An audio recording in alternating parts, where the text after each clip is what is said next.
Bonjour, dans cette vidéo, nous allons voir comment gérer les menus en restauration collective en respectant les critères nutritionnels en fonction du type de population. Donc ici, on va voir les critères. Sur cet écran, vous avez les recommandations par type de population. Par exemple, ici, je vais prendre adulte. Donc c'est pour 4 semaines, ces quantités sont pour 4 semaines. Donc pour les adultes, ici, on a des crudités, on a 14 minimum. Et entrée supérieure à 15% de matière grasse, on a 12 maximum. Donc ça, c'est déjà les critères qu'on peut modifier ici directement. Donc je reviens à mon écran précédent et on va créer un planning. Donc ici, je vais prendre une école, 30 ici en élémentaire, adolescent 50 et adulte 10. Donc je crée.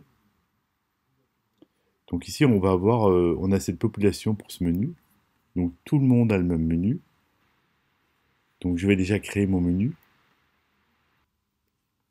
Donc ici à gauche, je choisis la recette. Donc j'ai choisi l'avocat ici, j'ai le coût, j'ai les ingrédients pour 90 personnes, et ici j'ai le grammage pour chaque type de population. Donc pour les adolescents, 80 grammes par exemple, et 100 grammes pour les adultes. Je valide, et donc je retrouve ici mon avocat. Après je rajoute un plat, donc ici on peut, ici je vous ai montré tout à l'heure mes recettes, ça c'était mes recettes que j'ai enregistrées sur mon compte. Sinon on a aussi un catalogue de référence où vous avez des recettes qui sont pré-enregistrées. Donc on peut chercher ici des lasagnes par exemple. Voilà, et j'ai des lasagnes. Et ici, j'ai donc des allergènes. Et j'ai aussi les grammages par type de population.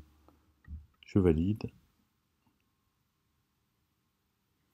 Voilà, j'ai déjà deux plats ici qui ont été choisis. Et donc ici, sur la droite, je peux voir est-ce que mes critères sont respectés. Donc les critères qu'on avait remplis avant, est-ce qu'ils sont respectés pour chaque type de population. Par exemple, pour les adolescents, certains sont en vert et d'autres sont en rouge. En rouge, ils ne sont pas respectés. Bon, c'est sur 4 semaines, et ici je n'ai que deux plats, je n'ai qu'une journée, donc c'est normal que tout ne soit pas respecté. Je peux faire ça par chaque type de population, comme ça je vois si mon menu est valide pour chaque type de population. Ici j'ai les coûts moyens, j'ai le pourcentage de produits bio et de produits durables.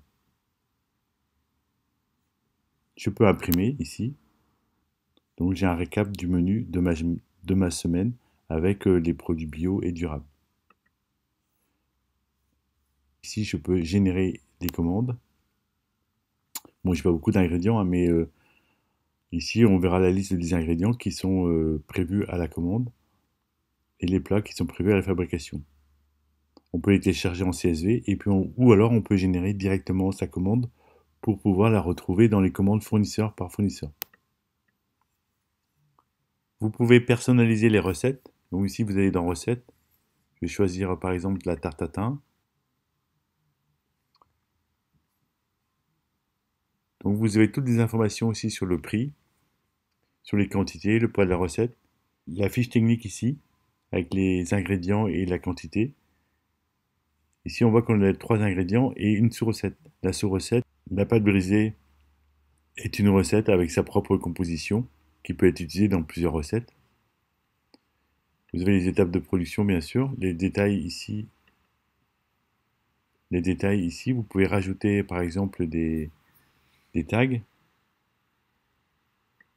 et le GMRCN qu'on vient de voir avec des critères. Donc ici, par exemple, je vais choisir ce critère-là. On peut en mettre plusieurs.